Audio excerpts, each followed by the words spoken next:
Pour la toute première fois que l'homme s'est, plutôt que Dieu s'est adressé à l'homme, Dieu n'a pas donné à l'homme une instruction.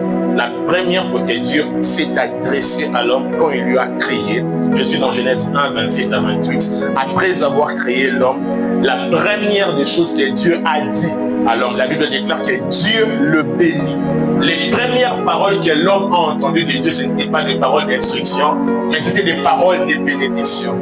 Et ce soir, je suis en train de bénir quelqu'un au nom de Jésus. Ton amen n'est pas arrivé ici, je disais que Dieu te bénisse. Vous savez, comme je disais, la bénédiction emmène même dans votre vie l'humilité spirituelle. Il y a quelqu'un, une fois, il était avec ses enfants dans une arche. La Bible déclare, lorsqu'il sortit, Dieu le bénit. Il s'appelle Noé. Dieu lui a béni, lui et ses enfants. Mais il est arrivé, à un moment donné, il était ivre, il s'est enivré et son enfant a commis un forfait. Il a lutté son père. Et quand Noé a repris son esprit, il s'est rendu compte qu'il y avait quelque chose qui s'était passé et son fils avait vu sa iniquité. Noé, quand il voit son fils, en lieu place de le maudire, mais il maudit ses petits-fils. La seule question que je me suis toujours posée, pourquoi Noé n'a pas maudit son fils? Mais il est allé toucher la génération qui devait juste venir après.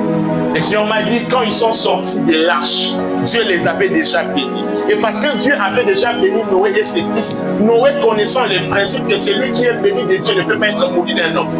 C'est pourquoi Noé ne pouvait pas maudire son fils. Il devait chercher une autre génération pour maudire, de sorte que la malédiction puisse avoir son effet.